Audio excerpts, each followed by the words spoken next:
Oh, hi there. My name is Francis. I'm Liam's stepdad. I heard you guys are learning about the Middle Ages. Well, when I was 9 and in primary school, we studied the Middle Ages too. And the big event that I remember learning about the most was 1066 and the Battle of Hastings. Learning about that battle at school left a big impression on me. And not just because it was exciting and there was fighting and swords and stuff, but because of an amazing piece of art that was created a couple of years later to record the events of that battle. It's called the Bayeux Tapestry, and it's pretty cool because it's basically the first comic book in English. This is the Bayeux Tapestry in all its woolly glory. The tapestry is 78 metres long and about a metre wide. It's made out of wool, coloured with vegetable dyes and stitched onto a linen backing cloth. The tapestry tells the story of the events that led up to the Battle of Hastings in great detail. Such great detail, in fact, that it's pretty much one of the biggest reasons why people still talk about the Battle of Hastings to this day. Now, I know I said the tapestry was a comic book written in English, but okay, I fibbed. The captions are actually written in Latin, which is the written language most people used back then. Not that that matters much. Hardly anyone in the Middle Ages could read in the first place, and that's one of the things that makes the tapestry so interesting. It's not a history recorded in a dusty book that only rich scholars could enjoy. It was designed so that everyone, from the greatest lord to the lowliest peasant, could see and enjoy the story of the conquest for themselves. So, our story opens in Anglo-Saxon England. Originally this land was, and still is really, called Britain. But in the 5th century, large parts of the south were invaded by Vikings from Denmark and northern Germany, who settled and took over the place. These guys were the Saxons from northern Germany and the Angles from Denmark, and it's from that last lot, the Angles, that we get the name we all know today for the south of Britain, England. Now, the country may have been called England, but they certainly didn't speak a language we'd understand as English today. If you were to hear it, it would sound like German or something Scandinavian. Most of the people that lived in England at this time, and in fact most of Europe, were pretty poor and had very little freedom by comparison to what we enjoy today. This guy, for instance, he's living a life most of us couldn't even imagine. He doesn't get to go to school, so he can't read or write. There's no medicine, so life is short, and sickness kills most children before they can even get a chance to grow up. Electricity hasn't been discovered yet, so forget about Xboxes, computers and iPods. This guy can't even turn the lights on when it gets dark. As soon as the sun goes down, it's pretty much bedtime. He's what was called a serf, and he has no freedom and owns almost nothing for himself. The house and the land he lives on belong to the local rich guy, and as soon as he can walk, he's expected to go and work in the fields to help his family pay tax and rent. He's not even allowed to move to the next village without permission, and maybe worst of all, he pretty much only gets porridge to eat each and every day of his life. That's if there's even anything to eat in the first place. He is in fact little more than a slave. Could be worse, of course, he could be an actual slave. At this time there were about 30,000 of them in England. Things are much better for this guy. He's a thane, one of the wealthy lords of England. He's rich, so he can afford much better clothes and food like meat and eggs and vegetables. Best of all, he can even afford candles, which are handmade and so really expensive at this point in time. There's a bit of a payoff for all that though. This guy is basically the local muscle and has to protect the serfs from everything from wolves to Vikings who turn up trying to nick what little stuff the serfs actually have. On top of that, he owes everything he has to the king, and if the king goes to war, this guy has to go and fight and possibly even die for him, no questions asked. The King of England at this time is a guy called Edward the Confessor, so called because he is a deeply religious kind of guy who spent a lot of his time praying and building churches. Even though he was born in England, Edward was different from the rest of the Anglo-Saxons he ruled. Edward had grown up in the country his mum came from, a part of France called Normandy. Normandy had been given to another pack of marauding Vikings 150 years previously, and the area took its name from the common name for a Viking, Northman, meaning literally a man from the north. Just like in England, most of the Normans were poor serfs. Instead of being lorded over by the still Viking-like Saxon thanes, however, Normandy was ruled by knights.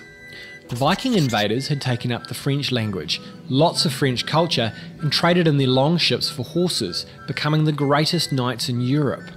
They were very warlike, but also very religious and cultured. Unlike the Saxon thanes, they'd also taken to shaving off their beards and moustaches and cutting their hair short. Even cooler, they shaved the backs of their heads so they wouldn't get nits. The Normans didn't have a king, as they were technically still a part of France. Instead, they were ruled by a duke. The Norman duke was William, and he was Edward's cousin.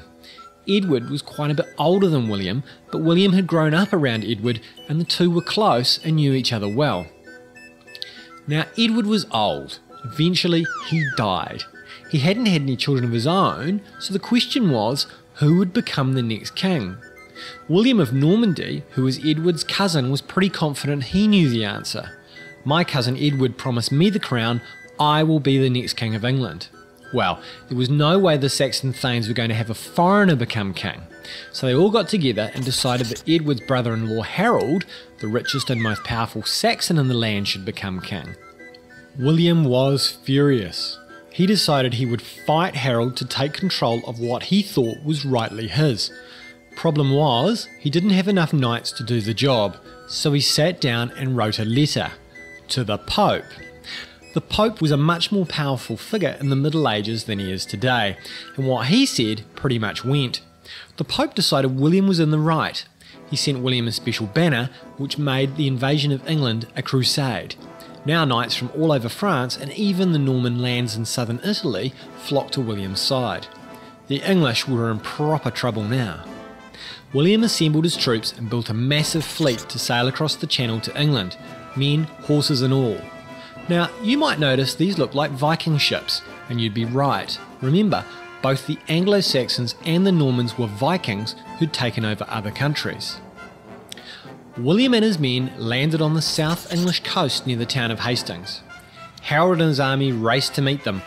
The English army lined up on top of Senlac Hill. At the front, the Saxon thanes locked their great round shields together to form a wall. A wall of shields would protect the English army, making it hard for the Norman soldiers to attack them. Behind the thanes were the housecarls. Each housecarl had a mighty two-handed axe that he could swing with such deadly force it would cut a man or even a horse in half. From the top of the hill, the English army could get a good view of every move the Norman army made, meaning they couldn't be surprised. King Harold, standing in the middle of his mighty army, axe at the ready, was pretty confident he would win and keep the crown of England. At the bottom of the hill, William had lined up an army that was smaller than Harold's. You'd think that this would have meant the English would have had an easy win over the Normans, but William's army had a few big advantages over the English. For starters, William had brought lots of archers with him, while the English only had rocks and axes to throw down on the Normans as they came up the hill. Secondly, most importantly, the Norman army had a couple of thousand knights in it, men who were basically full-time, well-trained warriors who fought on horseback, while the English all fought on foot. The Norman knights were the best, toughest, scariest fighters in Europe. The battle raged all day, from early in the morning until it got dark. Again and again, the Norman foot soldiers and knights charged up the hill on the attack. In between the charges, the Norman archers fired arrow after arrow over the English shield wall, killing the men behind. Near the end of the day, his brothers dead and the battle nearly lost, King Harold himself was hit, in the eye, by a Norman arrow. 4 knights cut him down, and the battle was over.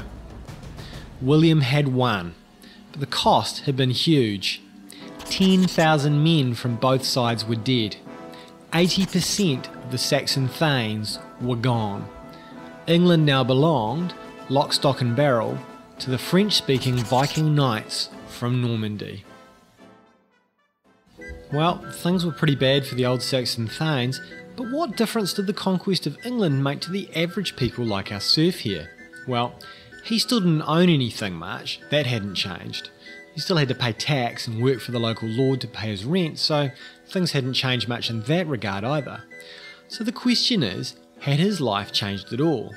Well, what do you think? I think things had changed for him in some pretty big ways. Imagine you're an English peasant. Your lord used to be a Saxon thane. He spoke the same language as you, and he shared the same culture as you. Now he's dead, killed at Hastings. Your new lord is a Norman knight, a guy who speaks French and has no interest in learning English. He shaves the back of his head and doesn't even have a moustache. Everything about him is different from you and your old lord, and because he's the boss, it's you that has to change, not him. The single biggest thing that changed in England was the English language. The English that was spoken in Anglo-Saxon times would sound like a foreign language to you or me. And it took 300 years of Norman kings speaking French to turn Old English into a language you and I would understand today, Middle English, the language of Shakespeare. Now, you probably use a whole lot of Norman French words every day without even realising it. Words like cabbage, catch, pocket, fork, garden.